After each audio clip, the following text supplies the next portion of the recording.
énorme soir où les gens s'amusent et se déguisent, les âmes finissent morcelées, scellées lorsque l'enfance se brise. Horreur, mystère, un vent glacial, je vais trembler jusqu'en Antarctique. Légende urbaine, creepypasta, c'est l'heure du récit fantastique.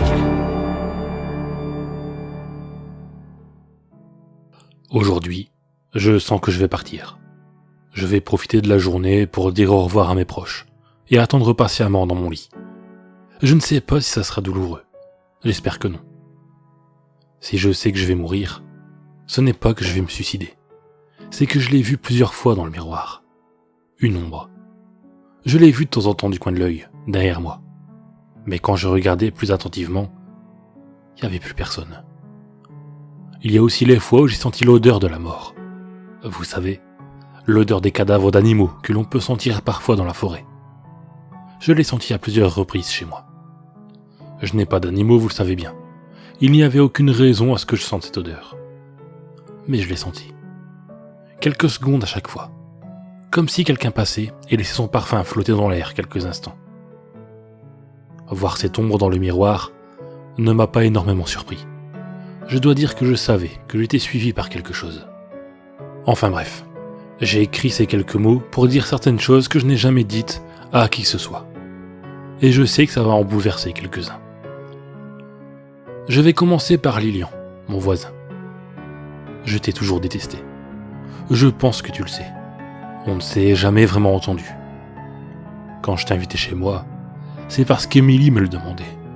Moi, je n'ai jamais pu te blairer. Rien qu'à devoir manger, j'avais envie de t'étrangler. Tu n'as rien fait pour ça. Bon, tu matais ma femme, mais à part ça, rien. Ou du moins, je l'ai jamais su. C'est physique, tu comprends. On ne peut pas faire grand chose dans ce cas. C'est comme quand j'étais petit. Je détestais les choux de Bruxelles. Y a rien à faire, je trouve ça toujours aussi immonde, peu importe la façon dont c'est cuisiné.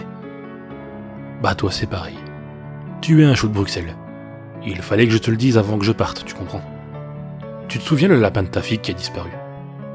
Je vais maintenant t'avouer qu'il ne s'est pas échappé de la cage que tu avais laissée dans ton jardin, Lilian. C'est moi qui ai pris le lapin. Pourquoi? Juste pour te faire chier. Et j'aimais voir ta gamine pleurer et t'accuser.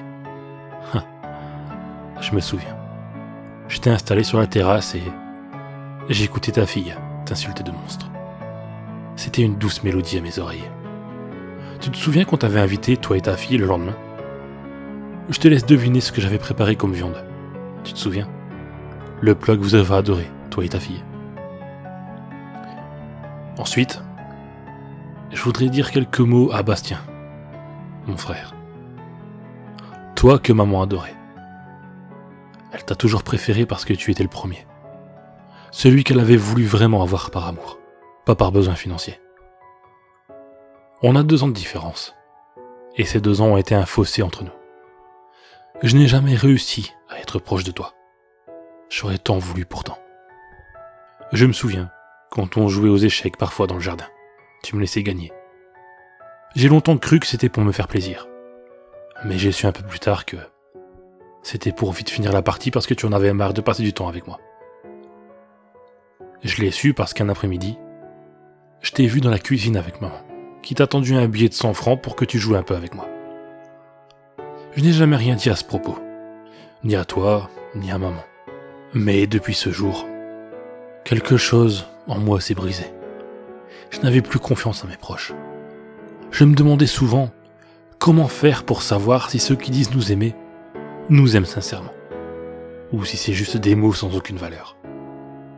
Enfin bref, je ne suis pas en train d'écrire cette lettre pour essayer de te faire comprendre quelque chose. De toute façon, tu ne comprendras pas ce que je voudrais te dire. Si tu figures sur cette lettre, c'est parce que je vais t'avouer quelque chose. J'imagine que tu te souviens de ce qui s'est passé quand nous étions au lycée. Et j'imagine que tu te souviens de Linda. Une fille comme elle, tu n'as pas pu l'oublier. Je l'ai pas oublié non plus. Tu étais amoureux d'elle, et je dois t'avouer que je l'étais aussi. Et pour tout te dire, parfois, on se retrouvait tous les deux à la sortie des cours pour s'embrasser un peu sur le chemin de terre à côté de la maison. Rassure-toi, on n'a jamais été plus loin que les baisers. Mais j'étais fou d'elle. Enfin, c'est ce que je pensais quand j'avais 16 ans. Maintenant, je me rends compte que cet amour n'en était pas vraiment. Quoi qu'il en soit, tu dois aussi te rappeler ce qui t'est arrivé. Quand une bande t'a pris dans une camionnette pour t'emmener dans une maison abandonnée et t'ont infligé diverses tortures. Comme des coups de fouet, les ongles arrachés, les cheveux tondus, les dents cassées. La police n'a jamais retrouvé ces 2 personnes. Je vais t'avouer maintenant que c'est moi qui ai payé ces hommes pour te faire ça. Tu comprends? J'avais la haine envers toi. Tu avais tout ce que je voulais.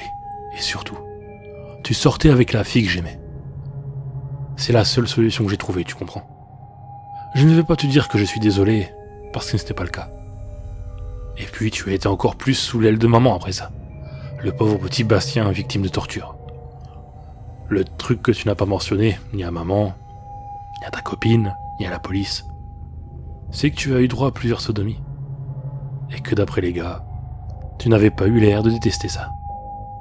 Bastien, je voudrais te dire, je suis heureux de mourir avant toi. C'est quelque chose que tu ne m'auras pas volé. Je te déteste. Puisque j'en suis à l'époque du lycée, je veux aussi parler de Julien. C'est moi qui l'ai tué. Alors, je sais que vous ne comprendrez pas. Personne n'est au courant à part lui et moi, bien entendu.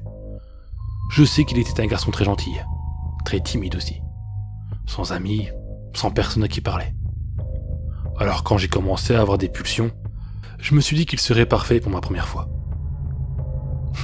Alors que j'écris ces mots, je me rends compte qu'ils peuvent être mal compris.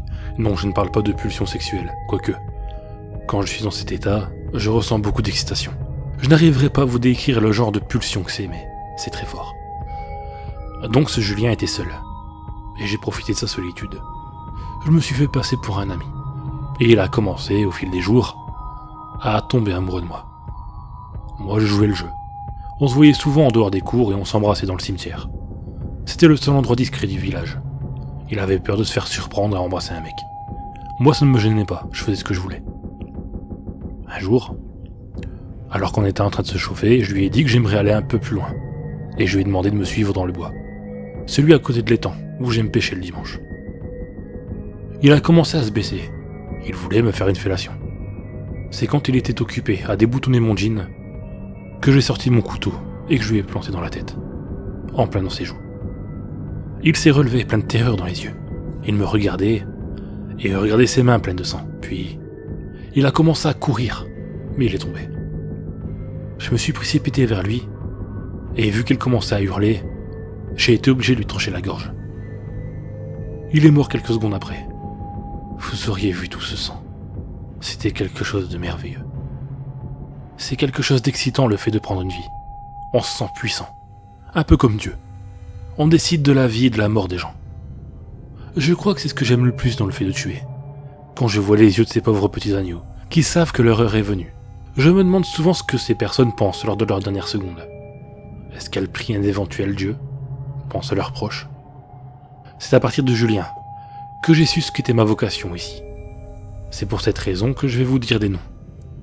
Teresa, Kylie, Christian, Jacob, Mathéo, Xavier, Julie, Christine et Michael. Ces prénoms vous sont familiers, je suppose. Il s'agit des disparus du village ces dernières années. Tous d'âges différents, de sexes différents. Aucun lien ne les rapprochait. Juste un point commun. Moi. Je les ai tous tués. Pour certains, c'était rapide. Pour d'autres, je pense à Kylie, ça m'a pris plusieurs jours. J'avais adoré ça. Je l'avais enchaînée dans la maison où Bastien avait été torturé. Et je lui ai fait comprendre que j'étais son dieu. Je me suis bien amusé avec elle. Mais elle a fini par se vider de son sang. Les corps sont tous dans un trou, creusé dans la forêt. Là où il y a le lac où j'adore pêcher le dimanche. D'ailleurs, vous trouverez aussi un autre trou, fraîchement creusé. C'est Émilie. Je l'aime plus que tout, vous savez. Je ne voyais pas ma vie sans elle. Alors l'éternité, il en était hors de question. Je n'ai pas eu la force de la tuer. Du coup, comme je savais que j'allais mourir bientôt, parce que je voyais ses tombes dans la glace de plus en plus nettement, Elle avait les traits des petits agneaux que j'ai envoyés au paradis. Comme je savais que j'allais mourir, j'ai eu le temps de creuser un trou dans le bois, là où il y a le lac où j'adore pêcher le dimanche.